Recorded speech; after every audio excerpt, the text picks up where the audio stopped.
નમસ્કાર મિત્રો, આજે સીધું ને સટના એપિસોડમાં આપણે ભારતીય જનતા પાર્ટીમાં જે કમઠાણ ચાલ્યું છે, નરેન્દ્ર મોદીના નિષ્ઠાવંતો વિરુદ્ધ સંઘનિષ્ઠો, એની વાત કરવાના છીએ. અને જ્યારથી જેપી નડ્ડા જે ભારતીય જનતા પાર્ટીના મોદીના કયા ગરા રાષ્ટ્રીય અધ્યક્ષ છે અને મોદીની સરકારમાં અત્યારે મંત્રી પણ છે, એમણે કહ્યું છે 2024ની લોકસભાની ચૂંટણી દરમિયાન કે અમારે સંઘની કોઈ જરૂર નથી.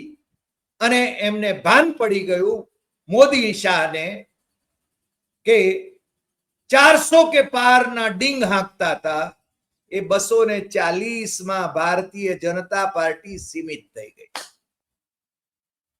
સદનસીબે 240 મળી ગઈ, નહીં તો આ દેશના બંધારણને બદલી નાખવાની એમની મહેચ્છા હતી. હિન્દુ મુસ્લિમ કરીને એમણે આ દેશના માળખાને તોડી નાખવાની નેમ રાખી હતી અને એ જગ જાહેર થઈ ગયું હતું.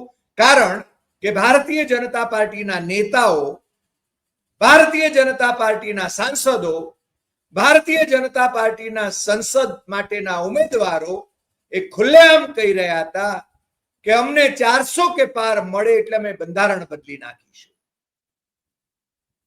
અને જેપી નડ્ડાએ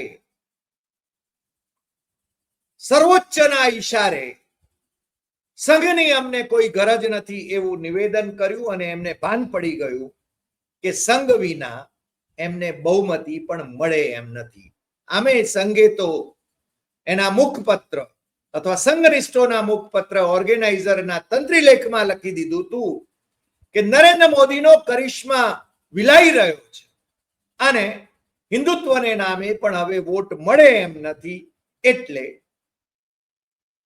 2024ની લોકસભાની ચૂંટણીમાં એ સાબિત થઈ ગયું.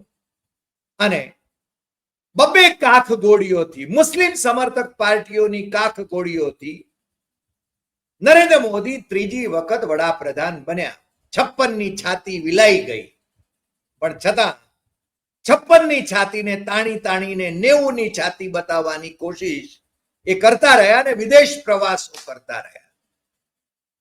આજે એ વિદેશ પ્રવાસે છે અને દિલ્હીમાં આજથી રાષ્ટ્રીય સ્વયંસેવક સંઘ એના પ્રાંત પ્રચારકોની બેઠક સત્સંગ ચાલક ડોક્ટર મોહનજી ભાગવત લઈ રહ્યા છે. ભલે સંઘ એમ કે અમે રાજકીય પક્ષ નથી અથવા રાજકારણ સાથે અમને સંબંધ નથી, અમે તો સમાજકારણ કરીએ છીએ, પરંતુ ભારતીય જનતા પાર્ટીએ આરએસએસ નું બચ્ચું છે એ કોઈ ના પાડી શકે એમ નથી. નહીં તો સંગઠન મહામંત્રી એ છે ને આરએસએસ ના પ્રચારકને શા માટે મૂકવામાં આવે?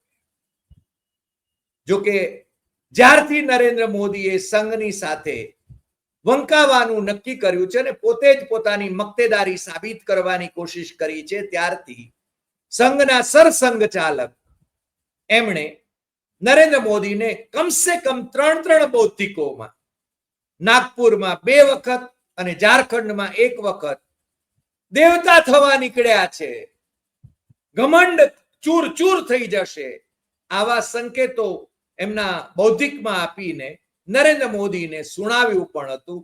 પરંતુ વચ્ચે પહેલગામ થયું અને પહેલગામ પછી ઓપરેશન સિંદૂર થયું, એટલે થોડો વખત ભારતીય જનતા પાર્ટીના રાષ્ટ્રીય અધ્યક્ષનો મુદ્દો એ ટાઢો પડી ગયો. અને જ્યારે સંઘ અને ભારતીય જનતા પાર્ટી વચ્ચે રાષ્ટ્રીય અધ્યક્ષની વાત આવે ત્યારે નરેન્દ્ર મોદી વિદેશ ચાલ્યા જાય છે. અને એમને કોણ જાણે કેમ એમને કયા ગરા રાષ્ટ્રીય અધ્યક્ષ જોઈએ છે અને પોતે પણ વડાપ્રધાન તરીકે ચાલુ રહેવું છે 2029 સુધી, એ આપણે જાણીએ છીએ. 75 વર્ષની મુદત એમણે નક્કી કરી આડવાણી અને મુરલી મનોહર જોશીને માર્ગદર્શક મંડળમાં ધકેલી દીધા, બીજાઓને પણ ધકેલી દીધા, પરંતુ સત્તા પીપાસુ નરેન્દ્ર મોદી એ વડાપ્રધાન પદ છોડવા માટે તૈયાર નથી અને સંઘ એમને રહેવા દેવા માટે તૈયાર નથી. અત્યારે બરાબરનો ખટરાગ જામ્યો છે અને સંઘને પોતાના જ નિષ્ઠાવંત એવા અધ્યક્ષ, રાષ્ટ્રીય અધ્યક્ષ જોઈએ છે, નરેન્દ્ર મોદીના નિષ્ઠાવંત નહીં. અને નરેન્દ્ર મોદીએ જે રીતે ભારતીય જનતા પાર્ટી પર કબજો જમાવી દીધો છે, સંઘના સંગઠનો ઉપર જે રીતે કબજો જમાવવાની એમણે કોશિશ કરી છે, એનાથી સંઘના જે સુપ્રીમ લીડર્સ છે એ નારાજ છે, એ આપણે જાણીએ છીએ. હવે ક્યારે રાષ્ટ્રીય અધ્યક્ષ થશે એ તો ખબર નથી, પરંતુ જે નામો આવે છે એ નામોની ચર્ચા થાય છે. ભારતીય જનતા પાર્ટી તરફથી કેટલાક નામો આવે છે જે સંઘને સ્વીકાર્ય નથી. સંઘ તરફથી કેટલાક નામો આવે છે જે ભારતીય જનતા પાર્ટીના મોદી શાહને સ્વીકાર્ય નથી. અને આ ગળમથલ બિહારની ચૂંટણી પહેલા ઉકેલાશે કે પછી લંબાશે એ કહેવું જરા મુશ્કેલ છે.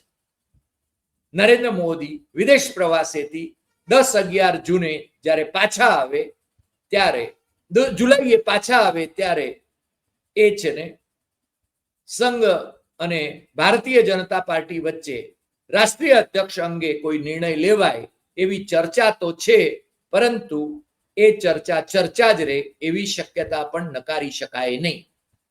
સંઘની પહેલી પસંદગી તો સ્વાભાવિક રીતે સંજય જોશી, પરંતુ સંજય જોશી અને નરેન્દ્ર મોદીની આંખો લડે છે, એટલે સંજય જોશી આમ પણ જીત કરીને અધ્યક્ષ પદના હોદ્દે રહેવાને બદલે એવા કોઈ મહત્વના હોદ્દે રહે અથવા હોદ્દા વગર પણ એ નિર્ણાયક ભૂમિકામાં રહે એવું પણ સંઘ સાથે નક્કી થયું હોય એવું લાગ્યા વિના રહેતું નથી અને અધ્યક્ષ તરીકે કોઈ સંઘનિષ્ઠ વ્યક્તિત્વ આવે. ભારતીય જનતા પાર્ટી તરફથી શિવરાજસિંહ ચૌહાણ, ભૂપેન્દ્ર યાદવ પર્યાવરણ મંત્રી, ધર્મેન્દ્ર પ્રધાન એ કેન્દ્રમાં એજ્યુકેશન મિનિસ્ટર છે, એમના નામો આવ્યા છે. હમણાં દેવેન્દ્ર ફડણવીસ જે મહારાષ્ટ્રના મુખ્યમંત્રી છે એમનું નામ પણ આગળ કરવામાં આવે છે.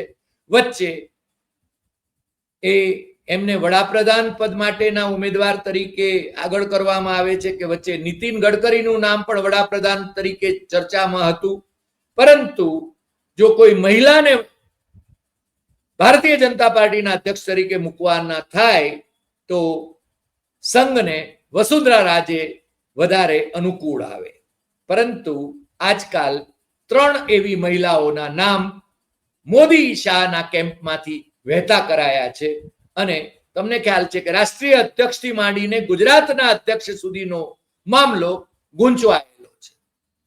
કેટલાક નામો છે ને આગળ કરવામાં આવે છે, કેટલાક નામો પ્લાન્ટ કરવામાં આવે છે અને એ રીતે આજે તો 3 મહિલાઓના નામ પ્લાન્ટ કરવામાં આવી રહ્યા છે. એક નિર્મલા સીતારામન જે નાણામંત્રી છે મોદી કેબિનેટમાં, ડી પુરંદેશ્વરી આમ તો ટીડીપીના જે સંસ્થાપક રહ્યા અને આંધ્રના મુખ્યમંત્રી રહ્યા NTR એમના દીકરી છે.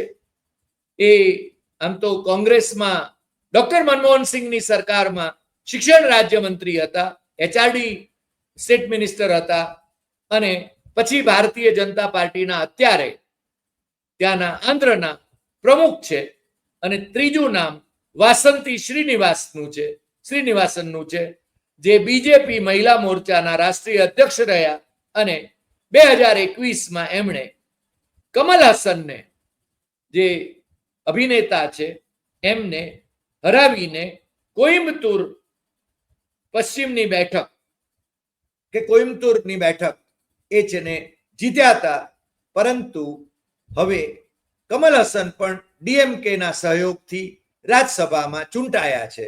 પણ આ 3 નામો એ ભારતીય જનતા પાર્ટીની જે પ્લાન્ટ કરવાની જે પદ્ધતિ છે, નામો વહેતા કરવા અને લોકોને મિસગાઈડ કરવા, એવું થઈ રહ્યું છે. ગુજરાતમાં પણ CR પાટીલ એ અધ્યક્ષ પદે છે અને કેન્દ્રમાં મંત્રી પદે પણ છે. નરેન્દ્ર મોદીના નિષ્ઠાવંત છે. બેંક ડૂબાડવાના કેસમાં નરેન્દ્ર મોદી જ્યારે મુખ્યમંત્રી હતા ત્યારે એમણે જ એમને લગભગ 1.5 વર્ષ સુધી જેલમાં પણ રાખ્યા હતા. પરંતુ અત્યારે એ પારસમણી એમને સ્પર્શી ગયો છે. નરેન્દ્ર મોદીને ગુજરાતની અંદર ભારતીય જનતા પાર્ટીની બેઠકો અપાવવામાં એમનું યોગદાન એ ઘણું નિર્ણાયક છે. પરંતુ એમના અનુગામી તરીકે હજુ કોઈને નક્કી કરવામાં આવી રહ્યા નથી, એ એટલી જ હકીકત છે. કોંગ્રેસમાં કમઠાણ ચાલે છે એવી ચર્ચાઓ તો ખૂબ ચાલે છે, પણ ભારતીય જનતા પાર્ટીમાં પણ ઓછું કમઠાણ છે એવું નથી. ઉત્તર પ્રદેશમાં અધ્યક્ષ પદે કોઈને મૂકવાની વાત પણ હજુ સુધી નક્કી થઈ શકી નથી. રાજ્યોની અંદર અધ્યક્ષો નક્કી કરવાની બાબતમાં પણ કેટલાક રાજ્યોમાં અધ્યક્ષો નિયુક્ત થયા છે. આંધ્રમાં PVN માધવ, અરુણાચલ પ્રદેશમાં કલિંગ મોયોંગ, અસમમાં દિલીપ સૈકિયા, બિહારમાં દિલીપ કુમાર જયસ્વાલ, છત્તીસગઢમાં કિરણ સિંહદેવ, ગોવામાં દામુ નાયક, હિમાચલ પ્રદેશમાં ડોક્ટર રાજીવ બિંદલ, કેરળમાં રાજીવ ચંદ્રશેખર, મધ્યપ્રદેશમાં હેમંત ખંડેલવાલ, મહારાષ્ટ્રમાં રવિન્દ્ર ચૌહાણ, મેઘાલયમાં રિકમેનજી મોમિન, મિઝોરમમાં બેઈ ચુઆ, નાગાલેન્ડમાં બેન્જામિન યેપ્યોમી, રાજસ્થાનમાં મદન રાઠોડ, સિક્કિમમાં DR થાપા, તમિલનાડુમાં નૈનાર નાગેન્દ્રન, તેલંગાણામાં N રામચંદ્ર રાય, ઉત્તરાખંડમાં મહેન્દ્ર ભટ્ટ, પશ્ચિમ બંગાળમાં સમીક ભટ્ટાચાર્ય, અંદામાન નિકોબારમાં અનિલ તિવારી, ચંદીગઢમાં જતિંદર મલ્હોત્રા, દાદરા નગર હવેલીમાં દીપેશ ઠાકોરભાઈ ટંડેલ, જમ્મુ કાશ્મીરમાં સતપાલ શર્મા, લડાખમાં તાસી ખાચુ, લક્ષદ્વીપમાં KN કાસ્મિકોયા, પુડુચેરીમાં VP રામલિંગમ. આટલા નામો થયા છે. પણ બીજા રાજ્યોની અંદર ભારતીય જનતા પાર્ટીના પ્રદેશ અધ્યક્ષો એમની વરણી પણ થઈ શકી નથી. ઉત્તર પ્રદેશમાંથી માન્ય વડાપ્રધાન નરેન્દ્ર મોદી પણ ચૂંટાય છે અને ત્યાં મુખ્યમંત્રી યોગી આદિત્યનાથ છે. ત્યાં કમઠાણ ખૂબ વધી ગયેલું છે. અમિત શાહ અને યોગી આદિત્યનાથને જામતું નથી, એ જગ જાહેર છે. અમિત શાહને પડખે મોદી છે અને યોગી આદિત્યનાથની ઘણી મોટી મહેચ્છા છે કે વડાપ્રધાન પદના પણ એ ઉમેદવાર તરીકે પોતાની જાતને ગણે છે. એટલે આવતા દિવસોમાં સંઘ કેટલું એસર્ટ કરી શકે છે અને નરેન્દ્ર મોદી અને શાહ કેટલો પડકાર ઝીલી શકે છે, અથવા તો એ ભાજપ અને સંઘમાં તડા પડાવી શકે છે, એના ઉપર આવતા દિવસોમાં કોણ રાષ્ટ્રીય અધ્યક્ષ હશે અને કોણ પ્રદેશ અધ્યક્ષ હશે અને વડાપ્રધાન પદના ઉમેદવાર તરીકે નરેન્દ્ર મોદી જો સપ્ટેમ્બરમાં 75 ના થાય, હોદ્દો છોડવાના નથી જ, પરંતુ એમને છોડવા માટે વશ કરવામાં આવે તો વડાપ્રધાન તરીકે સંઘનિષ્ઠ એવી કોણ વ્યક્તિ બેસે એની ચર્ચા પણ અત્યારે અંતરિયાળ વર્તુળોમાં ચાલી રહી છે.